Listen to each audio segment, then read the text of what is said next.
It's my honor and privilege to introduce to you Dr. Joseph Anthony McNair, um, Research Professor, Department of Bioproducts and Biosystems, Engineering, University of Minnesota, USA.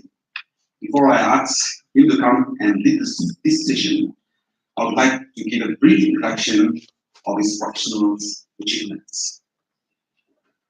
He did his PhD in hydrology and watershed management from the University of Minnesota and has served in various capacities as Fulbright Space Council for International Exchange of Scholars, USA State Department, as visiting professor in different universities in countries like Azerbaijan, Taiwan, China, South Africa, and as a research professor and adjunct assistant professor in the University of Minnesota in different departments.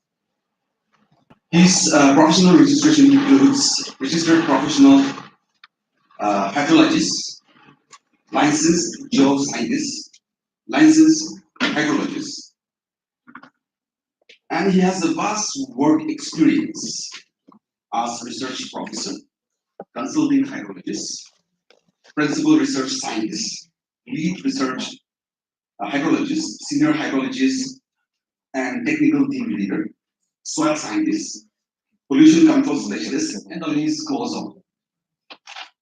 And he has done 12 research projects and technical oversight guidance, and currently has 3 ongoing research projects. He has received a lot of research grants, altogether 34 research grants he has received and completed. And he has been giving instructional experience. He's given 16 instructional experience giving training to different institutions in US as well as in other countries.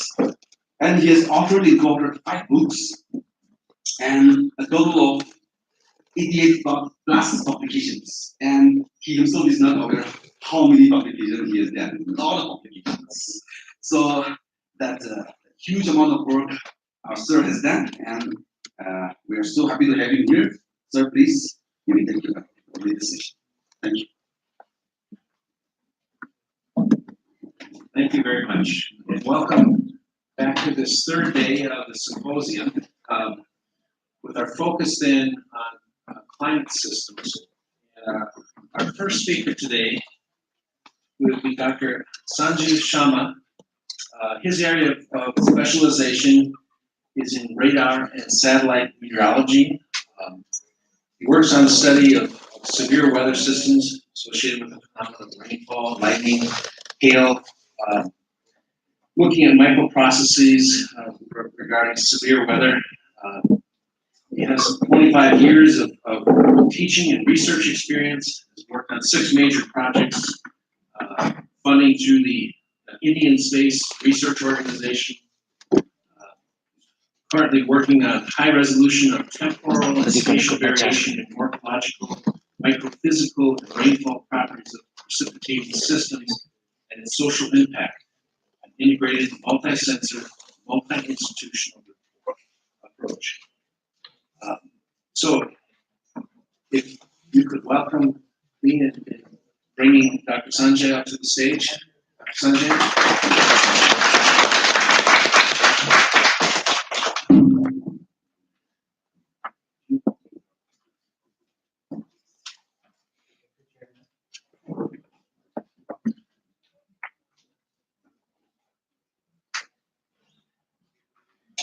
Very good morning to all of you. I'm Professor Sharma, and I will be presenting a talk on study of spatial temporal variation of rainfall over the northeastern part of India, observation in this equation.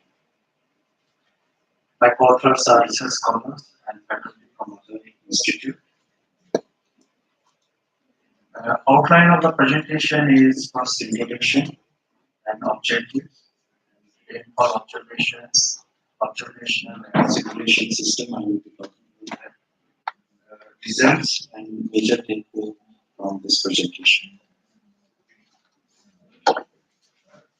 India received rainfall predominantly during the southwest monsoon season, and it occurs around 210 million people of the region, including the Bangladesh.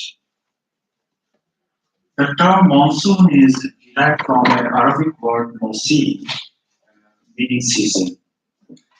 Southwest monsoons are formed due to intense low pressure system formed over the Mediterranean. And the basic mechanism which is involved in the variation of frequent or annual visit of the rainfall over the Indian region is the shifting of the intertropical convergence zone across the equator by virtue of land ocean temperature contrast.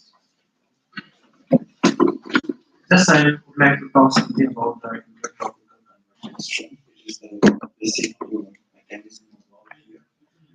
Intertropical convergence zone is a low pressure zone, trough we call it, and it is formed mainly over the equatorial region.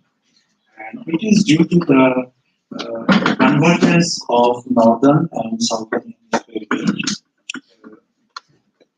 Northeast wind in the northern hemisphere, southeast wind in the southern hemisphere. And once it converges over the equatorial region, and then convection takes place and it carries moisture to the upper height and cloud formation takes place. And eventually the band of clouds form all around the globe. Now once these cloud bands are formed, or it is available, then the solar insolation comes into the picture. Because of the variation of the solar insolation in different seasons, temperature contrast occurs between land and ocean. And during the summer season for the northern hemisphere, land gets heated up compared to the ocean, and it's formed a low pressure zone, and wind circulation start taking from southern to the northern side. And due to that, this is in two different seasons. This movement of the land is there. This July ITC jet will be over this season also, and it goes maximum up to this point. And this one is responsible for the rainfall during the southwest monsoon. And then gradually it will come down. And in January, ITC jet will be over the southern hemisphere. And then it is responsible for the rainfall in this region.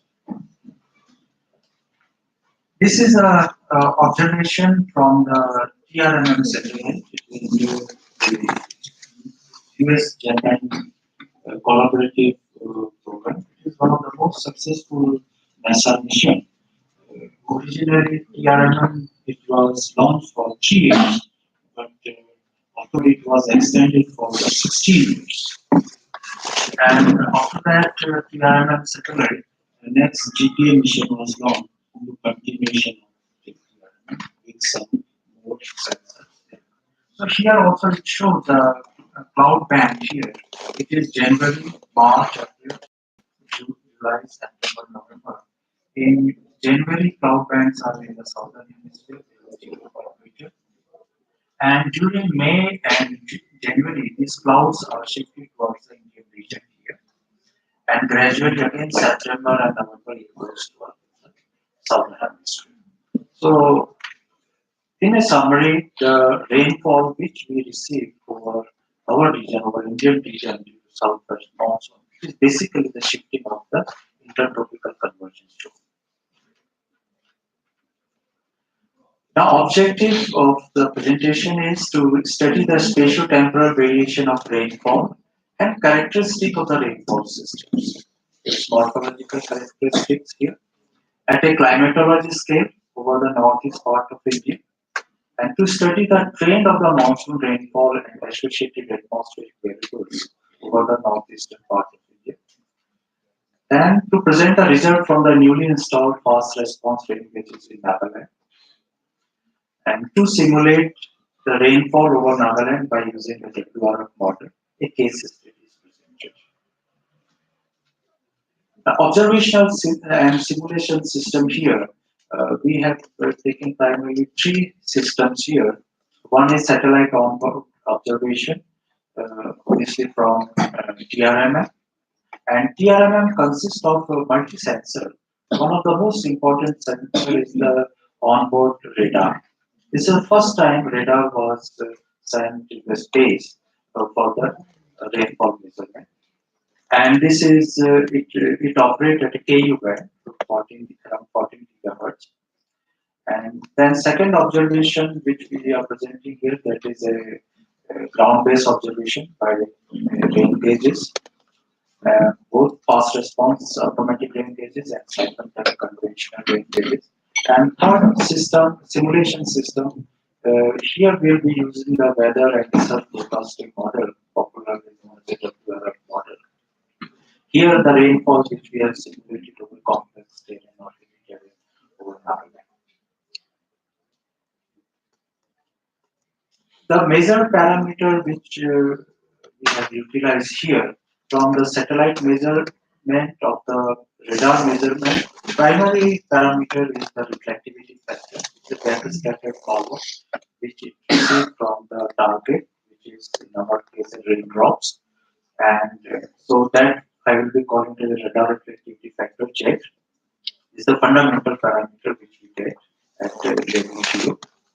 Then rainfall intensity is calculated from the JADA relation, which is an empirical relation. Once Z is known by the radar, then by empirical relation A and P is estimated and we can calculate the R.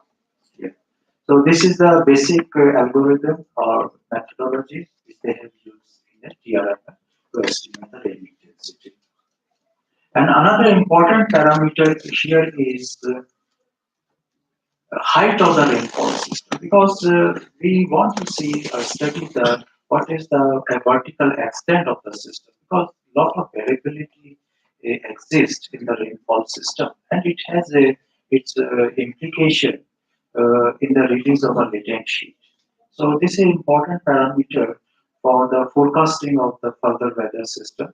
At that time, the height of the precipitating system is an important input parameter to the modelers. And the height of the rainfall system is measured in terms of the ecotop height of 20 dBj. As from the radar, we get radar reflectivity, which is logarithmic scale. We express in terms of the dBj. So here, because 20 dBj, it is the minimum reflectivity which can be detected for the rain. So once we know the up to what height 20 dBj echo has been observed, that directly we take consider it as the height of the precipitating system or rainfall system. And another from ground base, we have taken the TRMM product, satellite product also, that is 3D42 data product for the ground rainfall. And another rainfall accumulation we have taken from the rain gauges. Now this is the study region. Here this is India. Over this we are carrying out our research here, our results this will be presenting. And this is the magnified view of this region. Here it is a very complex terrain. It consists of hilly and plain. Okay. So one, this is the Tibetan Plateau. Here that's the Himalayan range here. This is the Central Himalayan range, that Nepal, and three, it is the Eastern Himalayan range. This is the Gangetic plain here. This is the Chotanagpur region. It is a very important plateau here because the extreme weather which are developed here, the origin of this extreme weather is from this region. Because it is due to proximity of northern Bay of Bengal, abundance of moisture is available, and due to the plateau here, it provides a lifting to the air or wind, and here it is a source of the formation of the convective region. And then they shift towards the northeastern region, and we call it a nor'wester system. Extreme weather. And here, this is a very famous Meghalaya plateau, and it consists here the maximum rainfall in the world. It is recorded in this region. Earlier, Cherrapunji was the most maximum rainfall received to. Now it has shifted nearby to Baisendrang station. This is Meghalaya plateau, and this is the Patkai Hill range. Nagaland, it is situated here, somewhere here, in this range. This one is the Brahmaputra basin here, the mighty river Brahmaputra flow comes from China, it flows to this region, and then it goes to Bangladesh and finally to the Bengal. And this Brahmaputra basin it provides a lot of moisture even during the pre-monsoon season. And this is the Myanmar here, this is the northern Vietnam. Now, these are the sample plots of the rainfall system observed by the satellite here, the precipitation radar. Here, this is the spatial variation of the radar reflectivity factor. So here, if radar reflectivity factor is more, system is considered to be the more severe here. And conventionally here, when radar reflectivity factor is more than 40 dpz, that logarithmic scale, the reflectivity value, it is considered to be a very severe system. So it is an example of a GOECO, it is a mesoscale convective system, which is accompanied by hail, lightning, or strong wind. So this was observed here, and corresponding to this system here along this line, the vertical profile of the reflectivity is also plotted here. And this is the core part of the system. And here, about 40 to 50 dpz, they have been observed up to the 16 kilometer, and 20 dpz up to the 18 kilometer, the maximum of the troposphere up to which cloud can exist. And this is the core part of this. And here it is known as a bright band, a stratiform region. So when we say mesoscale convective system, it consists of core part of core region as well as the stratiform region also. They have different latent sheet profile, and they have different characteristics. They different way they affect the circulation over the region. Now, these are some results like population of the mesoscale convective system. As we know, convective system, mesoscale convective system is a system which has a minimum area, which has minimum area of 2000 kilometers square with a convective core accompanied by the stratiform region.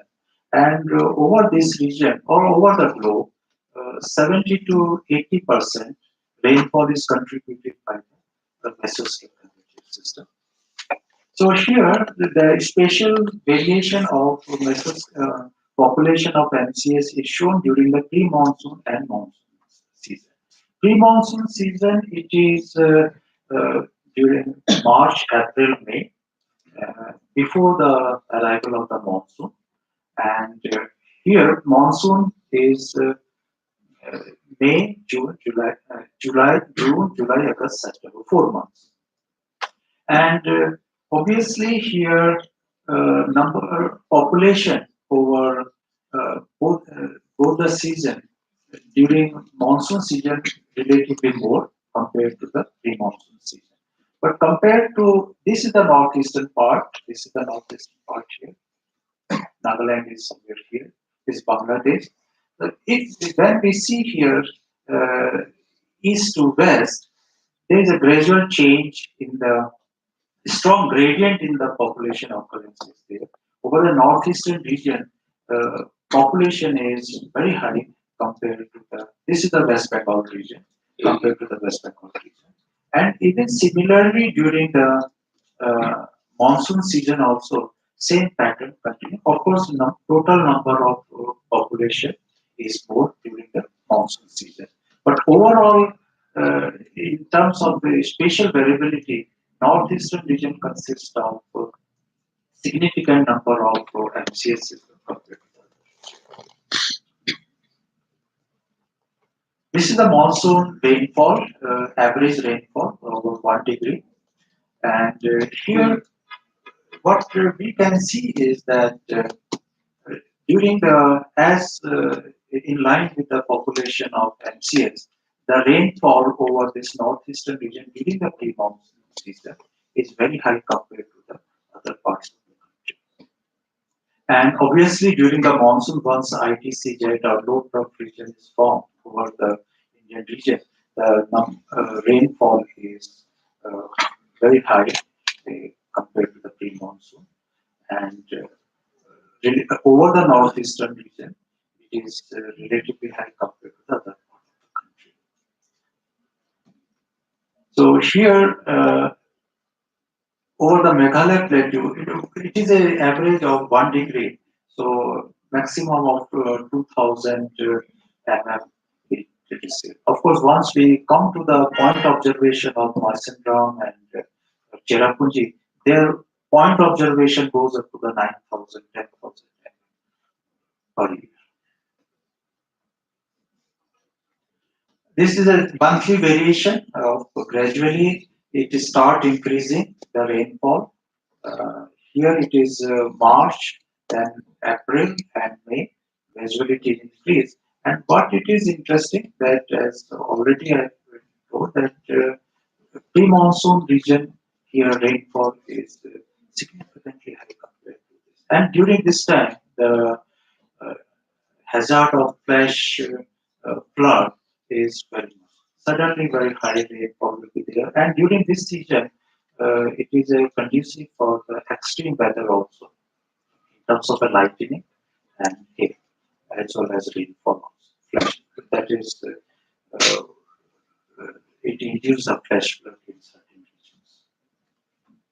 And similarly, here also monthly average rainfall during the monsoon. It is gradually from June, July, August. So June, July, and August is the maximum rainfall we receive, and this is the onset season, June here, and this is the retrieval season. From September onward, the rainfall start decreasing. So main rainfall which is received, it is during July and August. This is now the characteristic of the system here. Here now, interesting, rainfall may be more over this northeastern region, but when we say the vertical extent of the clouds or rainfall system, it is relatively less. And here in this northeastern region, the height of precipitating system goes, this is a median valley. It goes 8.5 kilometer, 9.5 kilometer, 10 kilometer. But in this region where rainfall is less, but whenever system, even the population is less, but whatever MCS are observed, but they have a very high vertical extent. And that's why here the severity of the system in terms of the lightning and hail, uh, systems are more severe over this. Similarly, during monsoon also, during monsoon, compared to in a northeastern region, height of the system is more. Uh, it is around 8.5 kilometer. It goes up to 9.5 kilometer. But overall, again, regional variability, the systems are taller over the West Bengal region, Bangladesh region, compared to the northeastern region. This is a two region we have taken, one adjacent to the Bangladesh Indian West Bengal region, and this is the northeastern region. And here we have taken the system only which are greater than 12 kilometers. We call it as a deep convective system. So first what we observe here is that deep convective systems are more over the Bengal region, West Bengal region, and over northeastern region, it is relatively less, and moreover, the diurnal variability is very strong over that region, and shear diurnal variability is less. Uh, this is a rainfall contribution from the height spectrum, vertical extent only. So at different height, how much rainfall is contributed over a different part of the country. It is a western coast here. This is central Himalaya. It is now western Himalaya indentation region. This is central Himalaya foothills, the Meghalaya plateau, the eastern Himalaya foothill, and the central Indian region.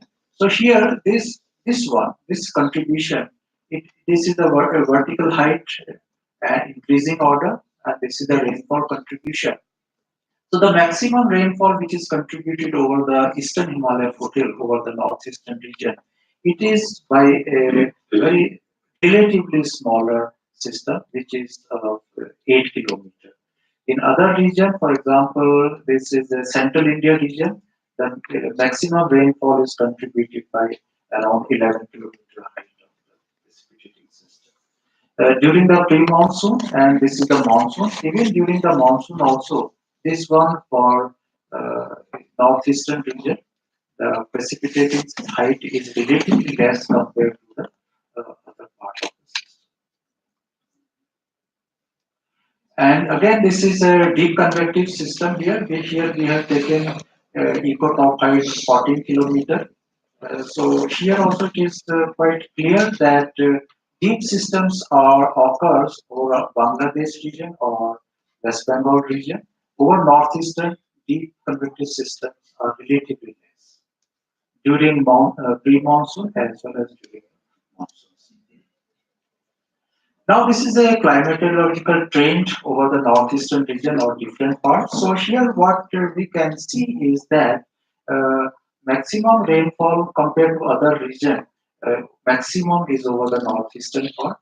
And at a climatology scale, where we have seen from 1979 to 2018, there is a decrease of the rainfall over the northeastern region. In fact, here it is a this one is the western, is one western central uh, indentation region. Here there is an increasing trend, but of course overall rainfall is very less in this region. Otherwise, in all other region, uh, rainfall there is a decreasing trend. Now we have checked it with the global parameter like global mean temperature, and here the effect of the global warming is quite obvious. We can see that this is the rainfall. If it is decreasing, global mean temperature it has an increasing trend, and correspondingly with the rainfall decreasing trend, northern hemisphere sea ice extent it also has a decreasing trend. It means due to the global warming, the sea ice extent is also decreasing. And this is another parameter wind because here the rainfall which we receive, it is basically it is a moisture to the wind which is carried out from the Bay of Bengal, and wind is an important parameter which govern the rainfall system here. And here we see that wind, zonal wind. Uh, this is a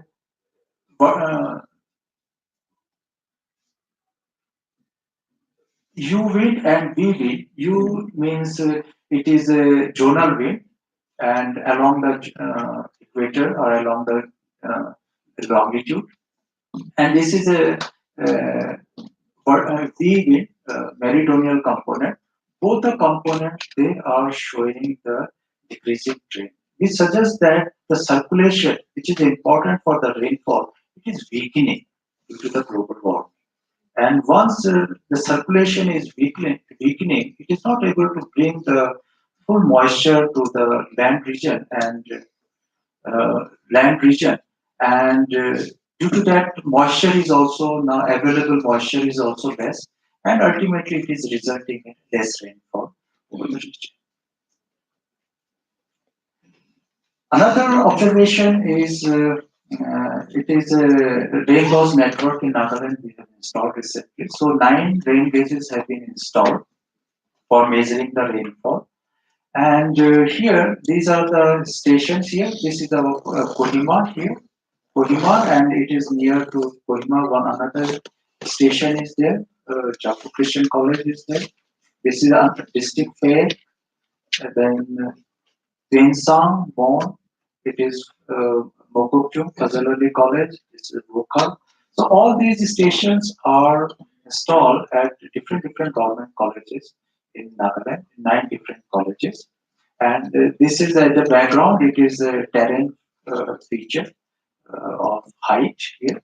And, now these are the observation, 1 year observation, recently these were installed. And here we see the significant variability in the rainfall over Nagaland. And here this is the total rainfall, and here it is during the pre-monsoon and monsoon here. What we observe in some stations here, pre-monsoon rainfall is very much significant. And in other stations, especially this is Kohima and near to Kohima, Jafu College here. Here, relatively monsoon rainfall is very high compared to the pre-monsoon rainfall. This is a monthly variation. So this is a ground validation of rainfall, and which is inconsistent with the satellite observation that data product also. That July and August is the maximum rainfall. We are getting over Kohima and Tensang. In fact, it is consistent in all the regions. And here, this is the important thing here, the intensity of the rainfall. Accumulation is one issue, but how intense is the rainfall, that is another parameter by which we test the characteristics. So here, especially these 3 districts of Nagaland, Junagadh, Mokokchung, and Mon, they have very high occurrence of very intense rainfall. It may be short duration. During that short duration, it pour the maximum rainfall. But another region here, intensity is less, but it may continue for the longer duration. So lower rainfall, low intensity rainfall, but duration is more. This is diurnal variation here. Diurnal variation over Kohima, it is very consistent. That afternoon it is maximum in both the season here, but in other region here in Mon and Junagadh and Tensang, nighttime maximum.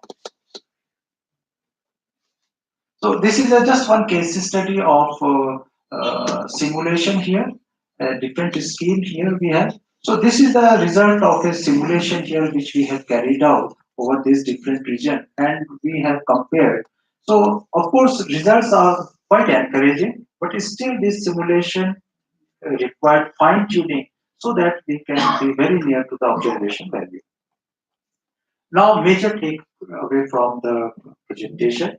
There is a significant spatio-temporal variability of the rainfall over the northeast part of India, which is attributed to the interaction of the circulation wind with the topography of the region, which provide the lifting of the moisture-laden southwesterly wind from the Bay of Bengal.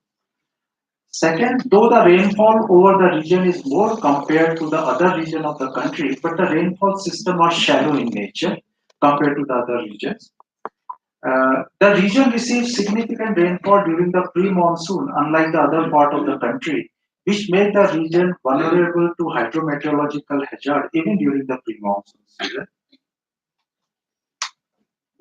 And against the backdrop of the global warming, the decreasing trend in the rainfall pattern over the region is an alarming situation, which indicate the urgency to form the policy regarding the land use, rain harvesting, and climate change adaptation as a mitigation plan. And finally, as the region is very much affected by the hydrometeorological hazard, there is a urgent need to develop a region-specific high-resolution spatiotemporal graded Mars rainfall product.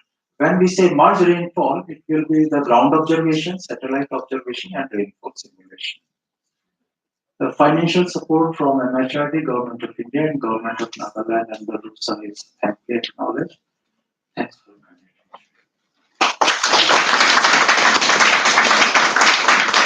We have time for one question for Dr. Sharma. Here's the question. It looks like your pre-monsoon rainfall versus monsoon rainfall differs across Nagaland. Is that a true In statement? terms of quantity, accumulation, as well as in terms of intensity also. How does that impact the date of planting of crops?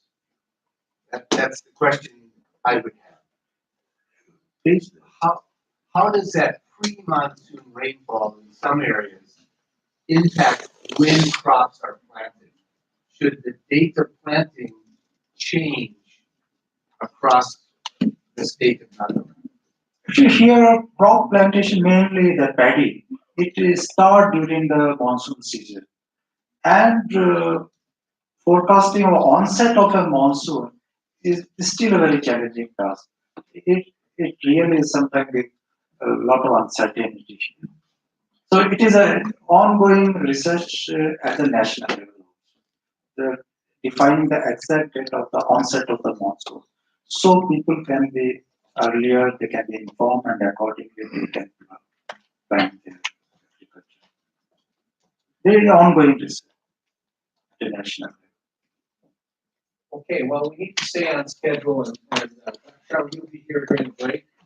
So if you have any additional questions catching during the tea break later this morning. Very interesting talk. Obviously, what's happening, these changes in climate affect all of us.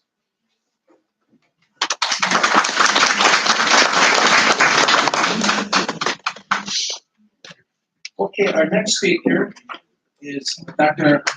Yusufu Shikata. Did I totally mess that up?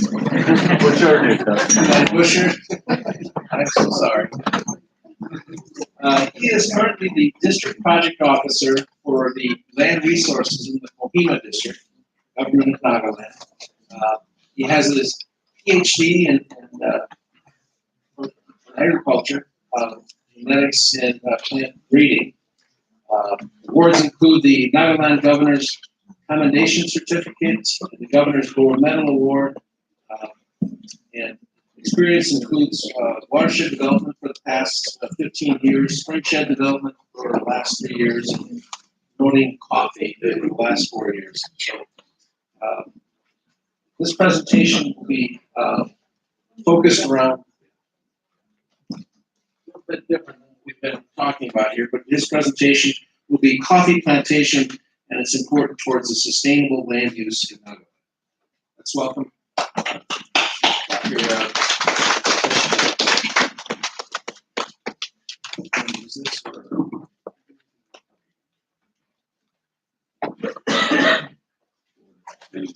a nivel económico.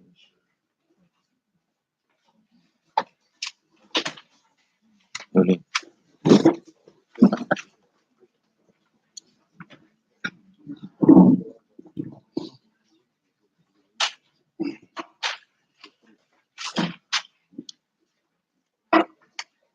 Yeah, good morning to you all.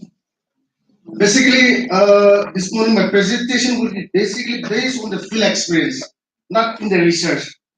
But whatever we have come across, whatever we have come around the stage, basically we'll focus on that and I'll speak on that.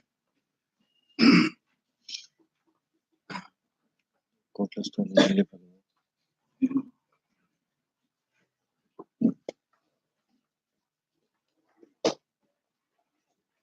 The need to tap the potentials of coffee plantation has been a long field needs in Nagaland.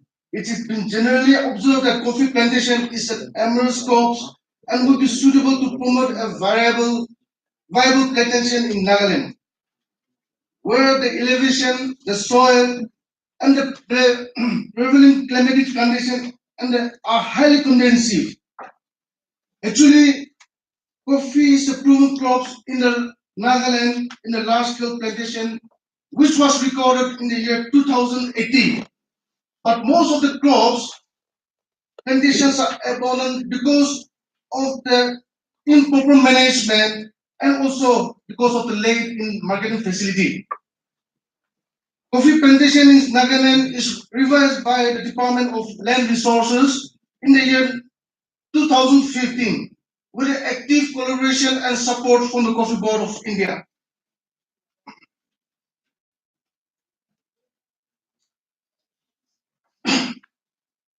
Coffee as a cash crop, it's a preferable because it's a shade-loving plant and it's a shade-loving in nature, which we strongly believe it will help to protect of the environment by mitigating the massive deforestation due to the practice of June.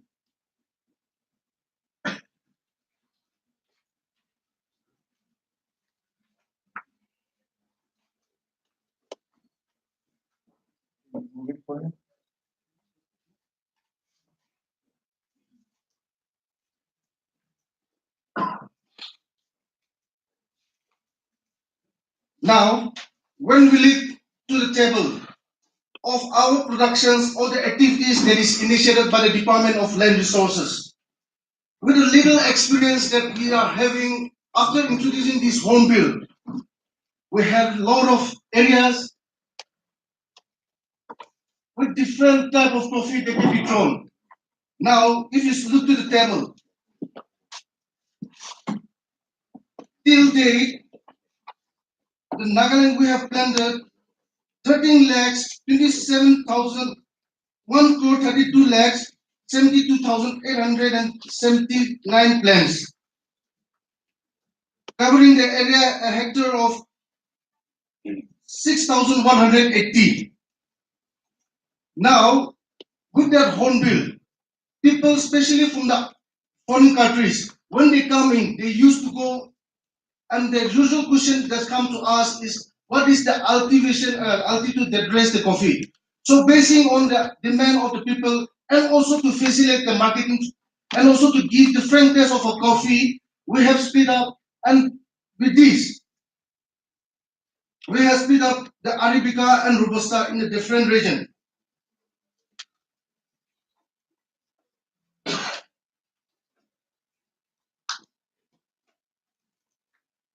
Now, when we see to this land use pattern, the forest area is lesser by 98,000, no, 9 lakhs, 98,094. And even for that matter, the westland is increased from 21 to 26. The same thing goes with the shifting cultivation current and also the shifting cultivation abundance.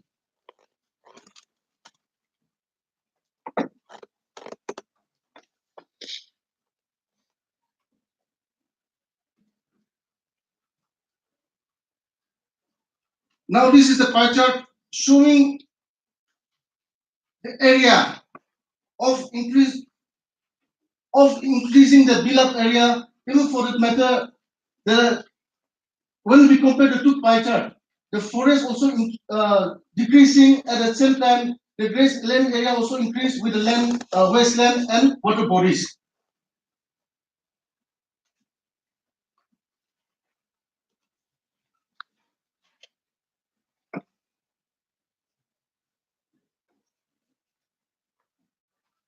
Promoting coffee of our department are some of the two objectives. Firstly, the sustainable land use, agricultural practice, and secondly, income generation for the economically backward state. Sustainable sustainable land can be achieved through promoting coffee in Nagaland by creating a multi-strata agroforestry system. Another important objective for promoting coffee in Nagaland is to generate income by taking up this cash crop. Nagaland is a small land-loaded state and is gaining a pitch in the various urban development activities. This fast-pitch urbanization brings along its set drawback, which includes massive deforestation and exploitations of natural resources through various means. Cultivation is expected to assist in the forest protection and promote sustainable land use pattern across the state, while generating income and aiding to the state revenue to the state exchequer at the same time.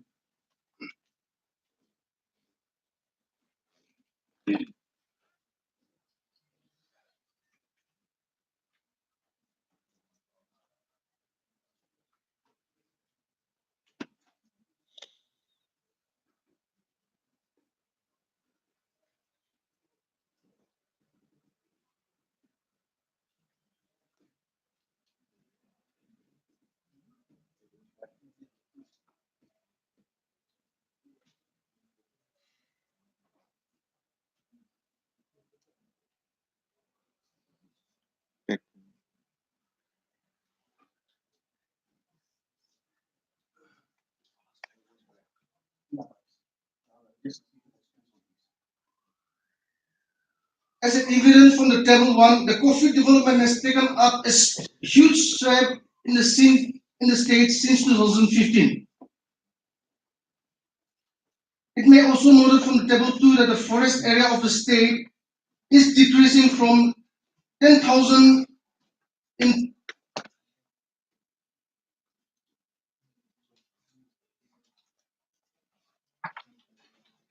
from 10 lakhs 48,480 in 2015 and 16 and 9 lakhs 89,094 in 2015-16. While the area of the westland and abundant shifting cultivation is increasing, the trend of disturbing the factor of the cluster suggested that agricultural practice follows are not sustainable.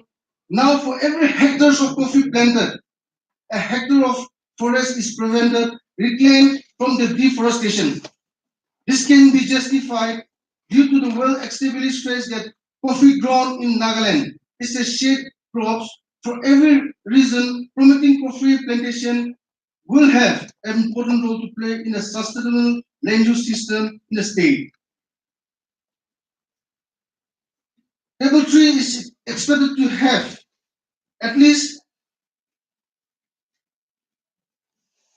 50,000 hectares land covered under the sustainable land use for agricultural crops purpose, which is also one of the main objectives while providing viable source of income to the farming community of the states.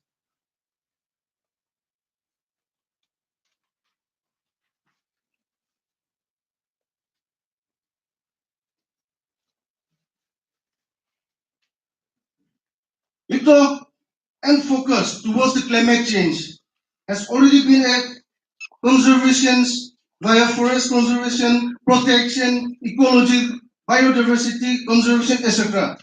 But to make this dream a reality, we as a government functionary and the resource workers should first find a suitable, sustainable and alternative source of income for the cultivators in order to conceive that heals them from sourcing resource from their forest. Promoting coffee plantation based on the forest protection is a win-win situation for the accept of the forest protection is a sustainable land use.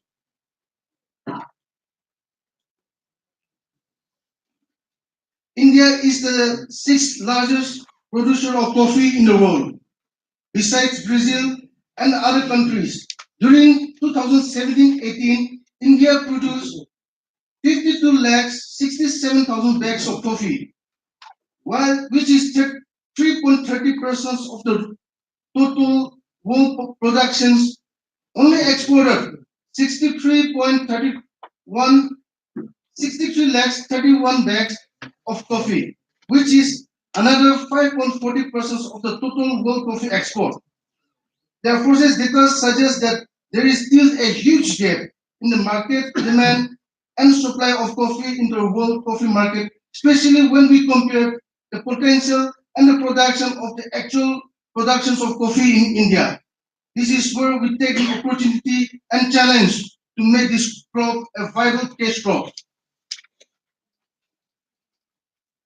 The average price of coffee beans, that is Pasman, is approximately about 170 rupees per kilo, and that the chili of coffee is about 100 per kilo during the year 2018.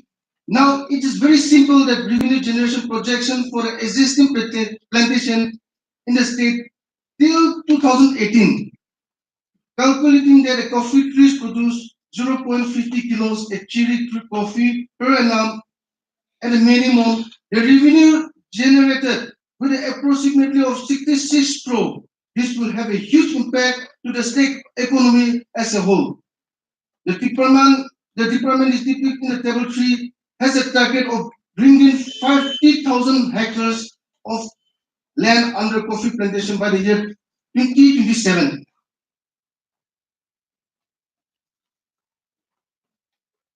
The tourism sectors in Nagaland is still in a nascent state, but it is gaining a rapid strength owing to its very rich culture, heritage, and unique traditional. When we look at the international tourism industry, the concept of ecotourism is very popular trend as people look out to explore nature. Nagaland is blessed with very rich flora and fauna with a typicals of monsoon climate and tropical to temperate condition. Coffee plantation can be developed in a very rich ecotourism hotspot. The coffee industry has been potential to be developed not just as a cash crop, but we can integrate it with the tourism industry, where the revenue and employment generation avenues will be reached to the most remote part of the state. The state having a very unique biodiversity hotspot of the world, and that is falls under the Indo-Myanmar biodiversity hotspot. Many Naga villages maintain traditional community reserve forests, which are conserved and protected by the village community. But with the ever-growing population and various development works, on the account of the urbanization, the pressure of this community forest is even increasing. Unless some sort of revenue is extracted from the reserve community protected forest, the whole idea of protecting the forest by the rural community will become irrelevant.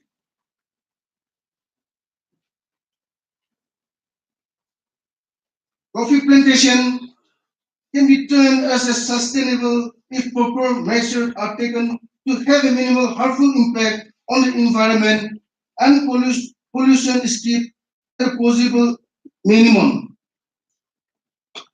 Some of the common practices that we are incorporated in coffee plantations area are beekeeping. As we all know, once we come up with beekeeping in the coffee area, that automatically it increase the production. Now coming to the poultry, the foraging nature of the poultry helps in minimizing the insects, pest populations in the coffee plantation area. Also, the black peppers and the betel vine can give a growth in the coffee plantation area using the shade trees provided a necessary sucking. The crops increase the revenue generation capacity from the same pitch of land while maintaining the soil fertility and also protecting the forest, and hence the concept of sustainable land use is achieved. In most of the hill district of the state, alder is found in plenty, and alder-based farming is practiced in the state by the farming community. It is a farming system which has been practiced for generations by the inhabitants of the farmers. In Nagaland, the crops like maize, millet, potatoes, chilies, pumpkin, etc. are grown through the alder-based agricultural system, where alder trees provide necessary soil fertility, enhance the nitrogen fixing ability of the tree to have a well utilized of the farm. An added advantage of undertaking alder-based coffee cultivation is that the trees are colorated, and this provides a very good source of firewood and for the foliage, and also added biomass to the soil. As we reported in the table 2, the area under abundant shifting June cultivation has increased to 1,85,481 hectares from 1,66,027 hectares 2005. And this challenge can be taken up as an opportunity to promote alder-based coffee farming. Alder-based coffee cultivation mitigate the problem of large-scale deforestation, both about the shifting cultivation and slowly lead the farmers toward more sustainable means of farming. Nagaland has a huge potential of production in organic coffee, and also the existing coffee growers, growing areas, and the majority of the coffee suitable area in the state are organic by default. If you look to the fertilizer consumption scenario, also Nagaland state ranked amongst the lowest per hectare fertilizer consumption.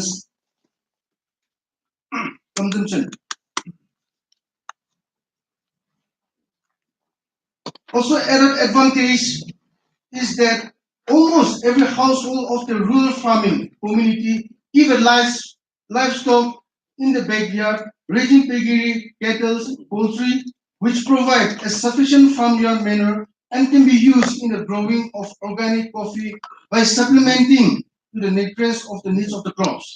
As coffee prefers slightly acidic and natural soil, it is an added advantage a major area of the state towards the acidic soil. The state has a huge potential in producing the sustainable coffee beans, which can be certified through proper organic certification agencies.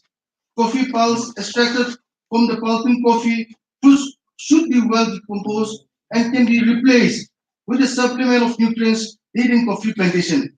This is the cheap and very rich source of the nutrients demands of the coffee crops. Now, in my conclusion, custom-made cultivation practice meet the needs and demand of the present scenario of the state is called for. Hence, promoting practice tailored around coffee plantation can help achieving our objective. This is well promoted sustainable land use and enhance the area under the forestry, which is prerequisite for growing coffee. Also, providing this means the alternative revenue source will be inhibited and at least minimize the pressure of bringing a new forest area under resource exploration. By the successful implementation of coffee plantation through the state, it will thus lead to the way to meet the objective of sustainable land use while providing income generation revenue for the same. Thank you.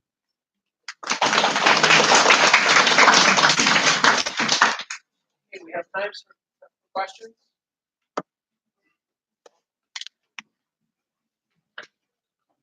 Yes. Thank you very much. How did you assess this land is suitable for coffee plantation? For example, you are telling that wide range. Did you consider the slope gradients or something like that parameters that help you to assess this area as suitable for coffee plantation? As I've already stated, this coffee plant is a proven crop. It was already planted in the last area during 1980s. Proven is okay, but you so the total area is suitable for coffee plantation. I would like to supplement that because we have been working together. So, the suitability analysis, we use the altitude with the land degradation, the acidic land, the upper partials land. So, this is basically based on the altitude and the acidic. So, So even if there is steepy slope, then it is suitable for plantation. Yeah, so it's written there. So for the Robusta, mostly it's suitable from the 350 to 750. And at the first steep slope, we don't do that at the that. And also for the Arabica, yeah, it's suitable from 750 to 1600. Yeah. So we don't usually recommend at a very high altitude. Why do you suggest betel leaf and give black people to cultivate So here, when we say betel wine, especially when our Nagas in culture, we used to import from Assam. In fact, there is a production of Nagaland, but most of the time we used to take from them, and there is a huge demand in our area in the Nagaland itself. But for betel leaf cultivation, you need some shade and some structure. No, How- when we say coffee plantation, coffee is grown under the shade. So the trees that we are putting the shade, we allow the betel wine to grow there. So betel wine means shade, first shade tree, then coffee, then black pepper. Exactly, intercropping. See, here, our point. When we compare our Nagaland state with other state of India, our Nagaland state is a very small area. Now, when we say about the target of the coffee cultivation in Nagaland, we are just focusing only a 5% of the total area. Now, the population increase every year, but the land doesn't increase as of now. Now, to give the maximum production from the particular area, we have started incorporating with a different crops, which is suitable for the particular area. Now, when we are earning 1 lakh from that particular area from the coffee, we are expected also the same thing from the betel wine and also from the black pepper. If it works, really it will be very good. Because they Yeah. understand agroforestry, I think it will be very good. I think you need research on research. We have already started with betel wine. We have already started with black peppers, and it's doing well. Yeah, and for the stock, it is more than we recommend for that something hungry and all. What about the elevations? Because it has a wide range of elevation. So if the particular area where the coffee production is more and the lower or the higher marsh or if they analyze that, this is making the low to higher all the crops. Is there a specific area that you can have more production? See, when we see the production of Robusta and Arabica, when Arabica is giving 1 kg, Robusta will give 3 kgs. But the price of the Arabica 1 kg is equivalent to 3 kg of Robusta.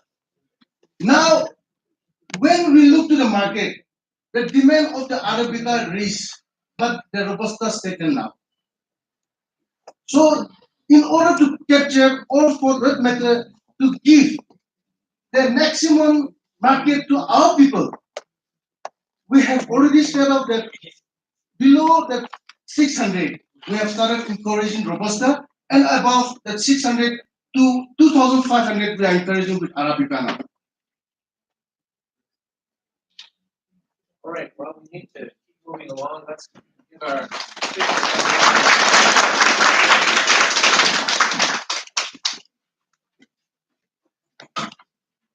Yeah, thank you.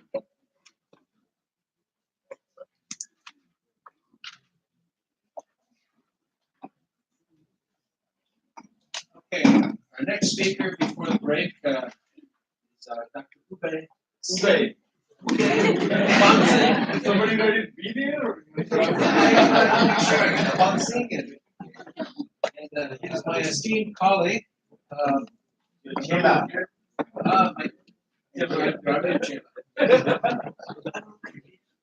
Dr. Singh has 4 degrees. He has a master's degree, he has a master's in engineering, a master's in civil engineering, and a PhD at Texas Tech University. Dr. Singh then decided a very kind of foolish thing, I think. He migrated to Minnesota, where we have snow and cold weather, not like here in Nagaland. But I'm glad he made the trip north. And since then, Dr. Singh has He's worked in multiple capacities as a research associate at the University of Minnesota. He has performed teaching. He has worked for this Minnehaha Creek Watershed District, and today now he has risen to the position of director of the Mississippi Watershed Management Organization, guiding their water resources section. So Dr. Singh is going to talk to us today about the role of hydrometeorology and water resource monitoring for watershed-based planning and management. Oh, here's Yes, sir. Yeah,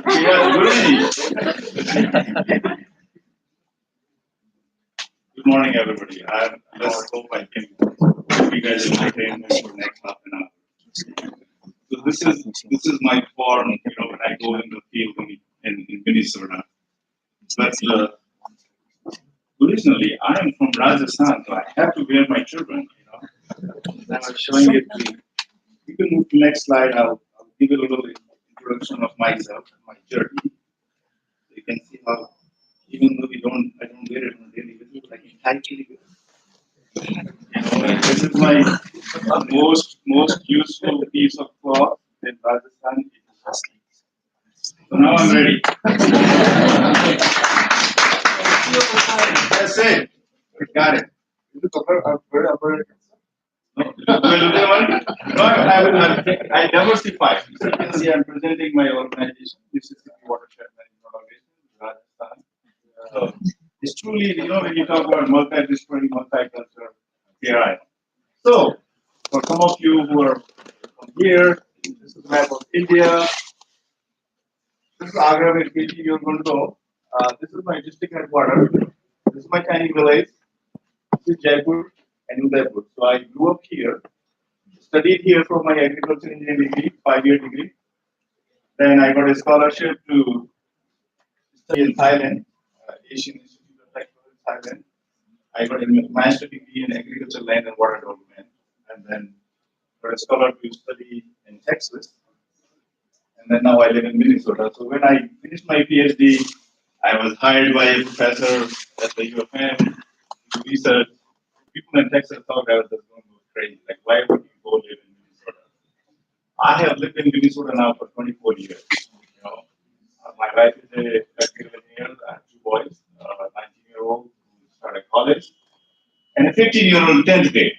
So now you can see today the journey we have taken all the way from Minnesota to somewhere in the northeast of India. So I'm here to give you a ground level work. We have talked about a lot of research. Even my colleague Dr. Sharma was talking about satellite-based precipitation monitoring. But the work he's started doing by implementing those rain gauges at 8 or 9 stations. What we are seeing is somehow the science and the policies and the ground level work between all the stakeholders has to come together. Now, in the United States, the history tells us, and again, I have been fortunate to be trained there. The water, the environment, the 2 themes which I learned as an immigrant here is human health and environment. They are so much integrated in every aspect of our life. Anything we do has to affect the environment. A good environment protects the human health. Good, healthy people will work hard, pay more taxes, and we will good citizens. So they say in America there are 2 things for sure: death and tax. So in order to have a good tax, you have to have healthy people. So what I'm going to talk about is like what I do water resources monitoring work at the Mississippi Watershed Management Organization, and it is a watershed scale. Now, some of you, yesterday I had several young people with me to help me plan the thing because they energized me because they asked me, "What do you do?" So I was talking about watershed, drawing on the ground.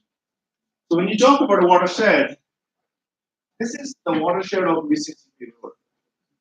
Almost 2/3 of the United States is drained by the Mississippi. Now, this is called a watershed. Now, if you want to go to a smaller scale. This is where I have a little map here to show you. I hope that all of you can see it. This is New York, San Francisco. We are right here on the top. It's all Canada. We have come narrowing down the watershed to a smaller scale. And that's where you will see that my watershed, which I'm going to show you. But another unique thing, what I've been wanting to tell you, the United States, we learned that all the departments have to work together. So the data sharing, collaborations, idea exchange, networking. So think about this is one of the state department as if you might have something like a soil and water conservation, land use department. So I'll give you this 5-6 department. This is the Department of Natural Resources and Department of Agriculture, Department of Health. Now this is the Minnesota Pollution Control Agency. Then you go the Board of Water and Soil Resources. This is the agency that was created to administer a law that was passed in 1955 called Watershed Law. Under that, the power was given to the people, the local people. If you have a lake, you have a stream, you feel that you're degrading, you go to your county folks, you petition, and a watershed district will be created for that land area. And then they are willing to pay the tax. So that tax money is only spent in that watershed. This is where the watershed law came. But now they were all in agriculture areas, like you can sit here and talk about all the rural, which is 71%, I think, of the Nagaland. But then the cities. So the rural people say, well, what about the pollution the cities are creating? Because everything was agricultural land, now they have impervious surfaces, the water comes, it doesn't infiltrate, it runs off, it takes pollution. So what is their role? So then there's another law was passed in 1982. That is called Metropolitan Surface Water Management Act. And under this law, my organization was created. So I just want to give you a simple example that what impact, even though we are all here in Nagaland, 71% of the area is all rural. In Minnesota, the bigger cities are having equal impact. So think about 30 years ago or 300 years ago, this is how the Minnesota used to look in the left. And this is what it is. This is the picture of downtown Minneapolis. And this is what it looks like, urbanized, heavily urbanized. Now, we are lucky enough to have certain planning where the water, surface water goes into a stormwater system, sanitary water goes into the wastewater treatment plants.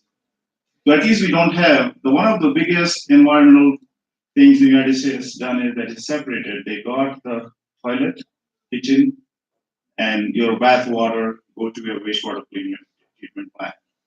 Otherwise, the history tells us, and some of my colleagues from Minnesota, that only as far as like 70 years ago, the Mississippi River used to be as dirty as some of our rivers here. It used to be a living lagoon. It's like, there's so much waste, municipal waste on this septic tank used to go there.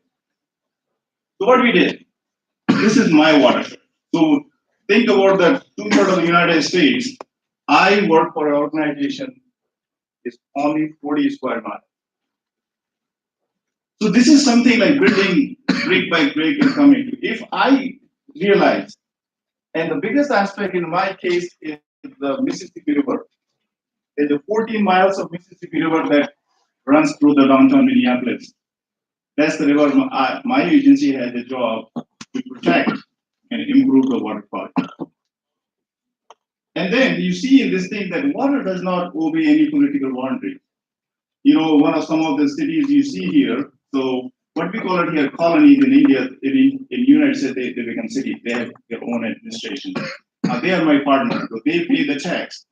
I have to work with them. So you can see then what I did, then I further reduced my watershed size. I decided that this area drains somewhere here. This area of the land drains here. So now I'm going further smaller scale, or my colleague Dr. James Verity. I got to practice his presentation. And then among this thing, I have gone to various even smaller watershed. But eventually what is happening in all the water that runs off on this hill goes to where? In the downtown area or the cities is all underground pipe. So people think the water comes, goes, oh, we don't see it, I know what does it do.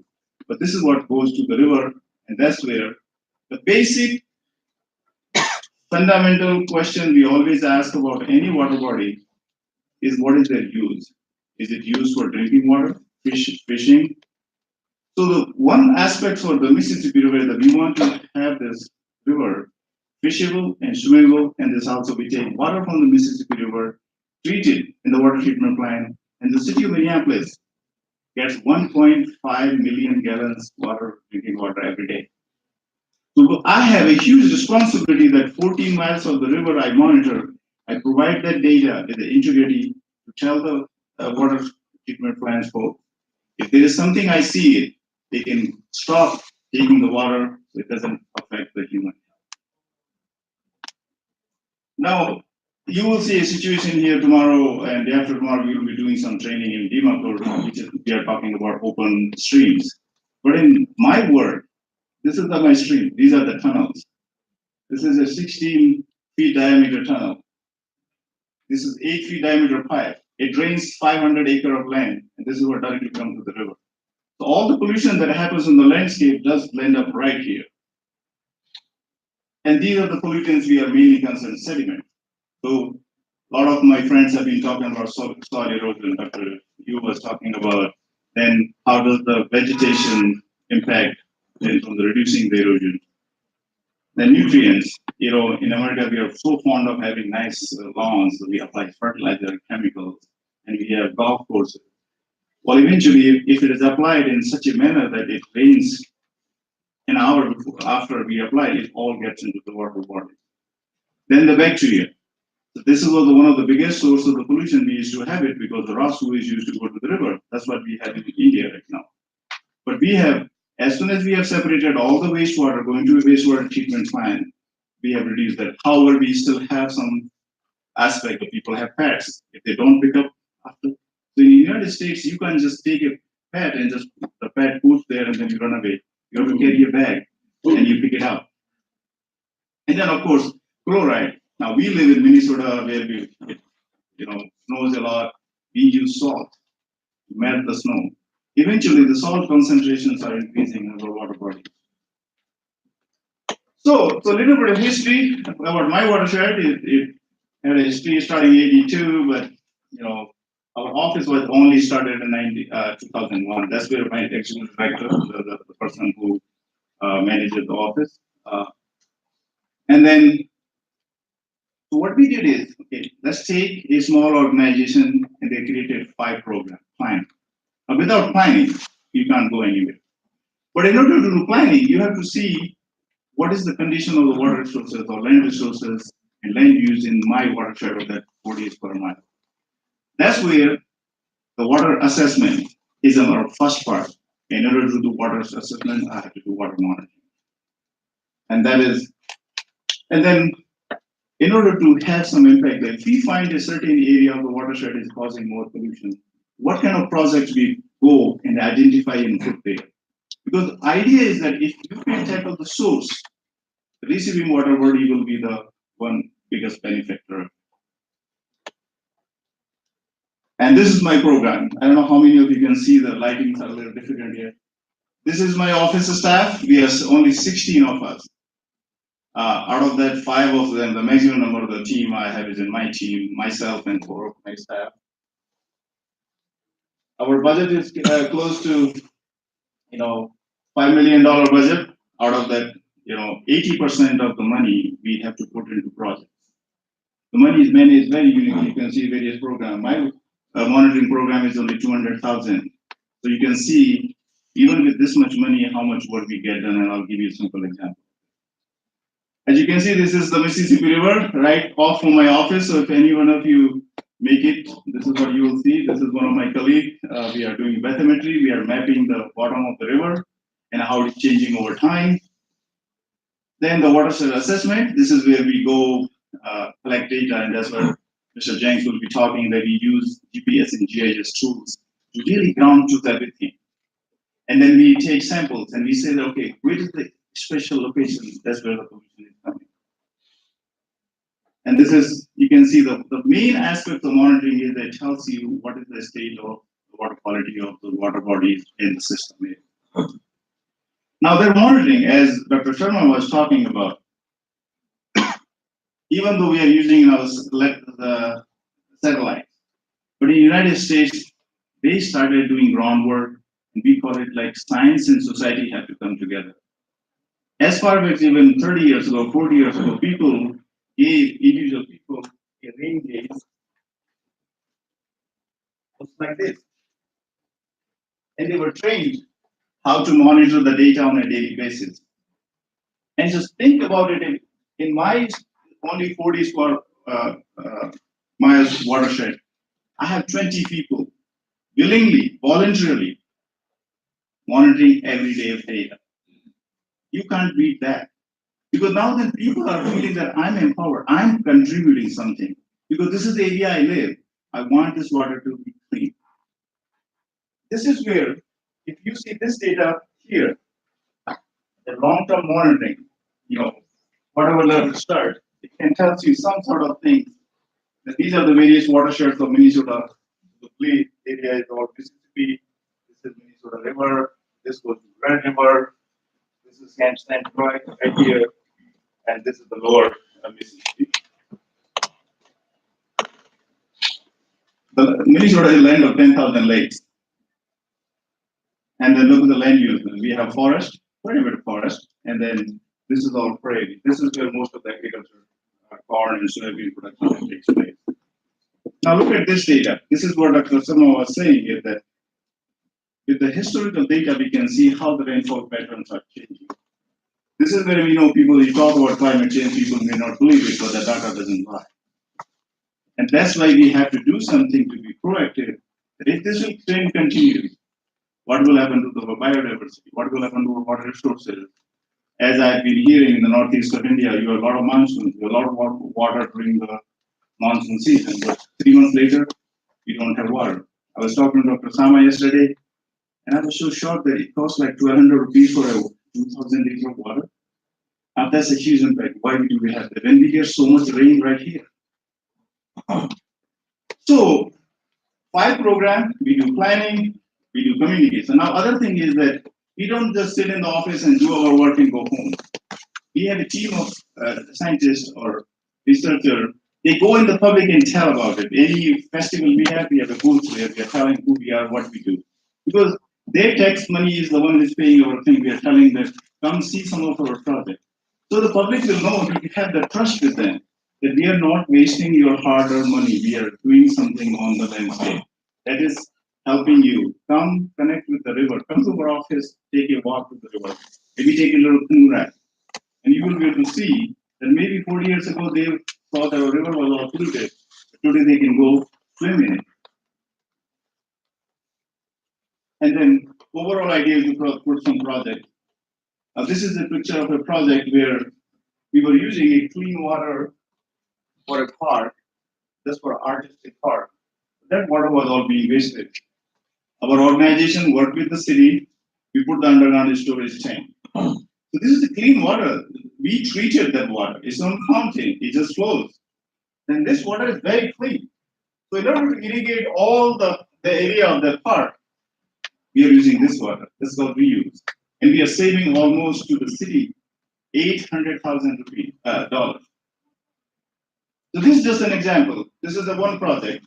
So there is an area of the Minneapolis, the industrial area now being developed in the residential city. We have worked with the private developer. That all the roof water, street water will come into. So there is an underground system here. There is a 160,000 gallon tank sitting right below. The water comes in from the streets. There is a filter system here. We made a nice park here. People come. People don't know the water gets infiltrated, and that water in the tank can be used to irrigate the crops. Because crops in the basically the vegetables and flowers. Because in the United States, we have to follow certain rules. You cannot use even the storm water to plant your grass. But now the things are changing. People are realizing the monitoring data tells us that reusing the storm water is good. Water quality is decent. You will not hurt anybody. This is one of the very unique projects. We had monitored the water quality and the water quantity of a 610 watershed. The city was under the hook from MPCA that they were paying so much dollar, so almost like $1.2 million every year as a surface water management fee. We put a system here, so what we found out that 80% of the rainfall that happens in a very small quantity, in a base flow condition, we are treating that water right here. All the sediment, as I said, the sediment is the biggest source of pollution in our watershed system. And this is my research facility. That's why I work with Dr. Magner. So as I said, I started my career with the University of Minnesota for 10 years, but then I went to this local bureau of government. The university is very kind to me that I am adjunct faculty. So I get to work with this esteemed colleagues of mine. And I'm just a worker bee, I take order from my boss. But when I get to come and work with these people like Dr. Curran, who has worked throughout the world, Dr. Magner, Dr. Porter, and then even my colleague Dr. Yu, who's from South Korea. So all the culture and all the knowledge is coming together to the benefit of the society. So these are some of the other projects. We can even go to an individual household and we can work with them that what they can do in their landscape and put a project. So the water has a chance to infiltrate rather than runs off. There's a porous paver. Even driveways, we put cement here, we are putting the water infiltrate through them. And then even having a water barrel, rain barrel we call it. And then the other thing we are telling everybody that put the native plants, as Dr. Magner was talking yesterday about those floating islands, those are the water bodies. We are talking in that, let's make a small rain garden in your own backyard and use some native plants. So basically, and this is you can see, rather than having a lawn in front of this house, now we have created plants. We have saved a lot more money to this land for not mowing the lawn, not putting any fertilizer. When people come in the spring and summer, they have a beautiful, aesthetic. Of course, these are some of the things we talk in communications. You go and tell people, you have your pet food, you pick it up. Visual. You have to show them. And you tell them what, if you don't do that, and tomorrow you might be swimming in the Mississippi River, that is the same equal light might affect you. Same thing here long. Well, don't cut it too short. And you're going to apply a lot more fertilizer to it. And excess fertilizer will run off. We are showing them that set up your lawnmower with 3 inch height. Then we're talking snow. That maybe it is a good way because in America we eat a lot and we don't exercise. And the only person who's good fit is Dr. Curran. I saw him climbing the stair on the airport and I said, man, I'm sure. So what we are teaching people that, use only salt in the condition it will work. When it's 10 below zero, it's not going to do any good. Because eventually when you warm up, the salt will run off and go to the, and salt is something, once it gets in the water, only reverse osmosis, you split the water into oxygen and hydrogen, that's the only thing that can do it. We also have bring people to our office and educate them. Elementary student, middle school, high school. I have a program where any college student from anywhere can call me and come for a day and go with my staff. So my program, we are 5 of us. We do a lot of monitoring. Look at the tunnels. Look at this. This is the 5 foot 6 inch staff. This is the tunnel. When it flows, things look scary. We have staff cages. We're installing this. Simple monitoring. If you have a stream near around you, and we start implement a staff cage, and I have brought an example of it here. It's all packed. I don't know whether I have open, but I had to cut it to bring it at the security folks at the airport had to break my lock and check what this guy is carrying. This is having a gauge. This tells us the depth. So if I have a precipitation amount and the depth, I can define a relationship. But if it rains this much water is coming through the stream, and what we can do with this water.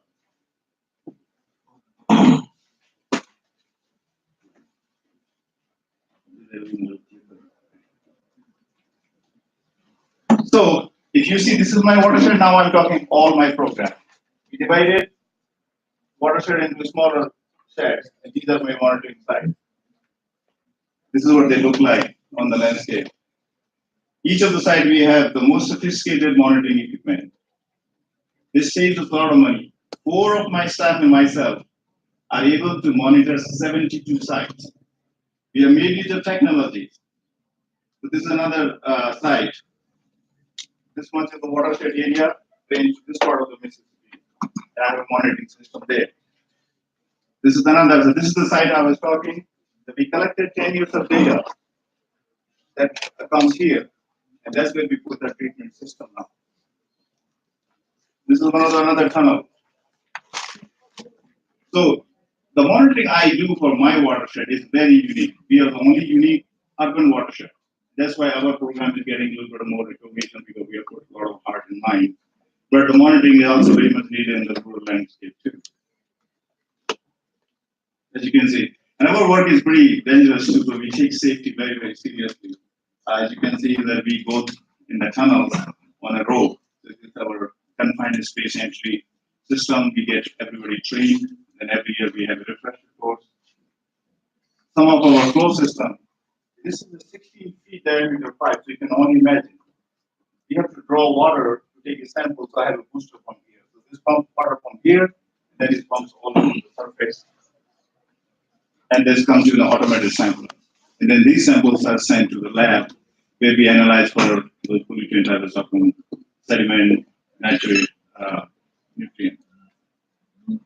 This is some of our efficiencies, and I will have the paper here on the website. Sama is going to put it. Everybody can see that this is what we analyze for some of the chemical, physical monitoring. We use a multimeter song. So as long as we can even monitor the water temperature, water dissolved oxygen, pH, and temperature can tell us a lot about it. What kind of impact a certain land use is having on the water quality. Then today, as we were talking, Dr. Lima was asking that you want to do something about water biology. I said, well, this is called biological monitoring of the water quality. Because if you can go to a stream site and you're a zoologist, you learn all about the critter, and then 5 years you go there and you do the same sampling, and you can find out based on what kind of biology you have it, and what kind of impact the landscape, whatever we are doing in the landscape is having on the biology. So the biological, chemical, and physical water quality monitoring is very, very important. Of course, this is the Mississippi River. What we also have done is the technology. First you have to see whether technology is affordable. We have systems in place for this system. We had a system there. We have a sensor. This sensor determines water depth and water velocity. It goes to a data logger, come to a radio transmit system, and come to my office. And this is what the system looks like. So those are the system we are helping now. The World Bank funded project here in India. It's called National Hydrology Project. And under that project, we will be, I think Dr. Karan, Andy James, me, and Dr. Mahendra will be traveling to Mizoram. Our colleague, Dr. Casey, he was the first one to be trained from Mizoram under my guidance, so sometimes he calls me his boss. No, I'm not his boss. I did good care of him. And what did this technology do is help us do the monitoring in a very efficient and effective way. Because I can come early in the morning and just check on my computer and I can see what is happening, whether the sensor is working or not. And there are 7 of them. If I have to go all 7 of them to check how much time it will take me. Now every day I can see that there 2 of them are not working. I will go to one side, my staff will go to one side, we will fix it. And then the radio network system. And now, in fact, we are trying to move into a satellite-based system that all the data will go to the cloud and anybody throughout the world can have access real time. So what is my monitoring system doing? What is the water depth? What is the depth water is flowing in any of the system? And this is what you will see. All the graphs are there live. The weather station, as Dr. Sharma was talking about, we built this weather station, bought the individual setup, and this is right on our office. So we are collecting even weather data for just a 40 square mile area. Earlier we used to get Minneapolis St. Paul airport data. What we have seen is that time to time, that sometimes rain 2 inches there, we won't even have like 0.1 inches of rain. And if you design your system based on that, obviously you're going to do wrong calculation. So having the site-specific data also helps us design those projects. So that way we don't over design, because over designing will cost a lot more money. So this is our monitoring, precipitation monitoring network. And all of this work, what we do, that we work with our partner, federal agencies, the EPA, Environmental Protection Agency, Minnesota Pollution Control Agency. So it is a good way of really getting a feel that work I'm doing even at an individual level. I have my guys who monitor the rain gauge on their house. Once a year, I bring them to the office and make them meet with as high as the EPA folk. And they tell them that they appreciate their work. And they also feel that, you know what? Drop by drop, as we say, we fill the ocean, that these guys are contributing towards the science and the society. And as Dr. Magner was asking, I'm done. So these are some of the other monitoring we do. We monitor the river, and these are our various partners. We do the monitoring. And some of the messages I have here, I will leave this with Sama. I think this is the message for the young scientists, that if you work hard and if we have the approach of learning from various disciplines, and then you work hard from entry level position to communicate well, you all can be those future scientists, because the future for us is you. So with this, question, sorry, I didn't realize, I didn't even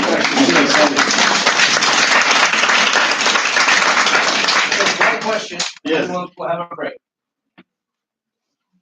Travel to team up with us and be in the field, you can see a different form of charts and everything. So I think that my view is that, growing up in a tiny village in Rajasthan and having the opportunity to get a PhD in the United States, but I'm coming back. I'm always connected to my roots. Whatever I'm doing, what impact is having, city folks can take care of them, but the rural folks are always there. That's why all of you there, some of you must have come from the same background as mine. I think we always have to keep your roots. That's what we can do. I'm here. Anybody is willing to talk? Thank you. Be thankful for the day. Break, and then we need to be back in about 10 minutes.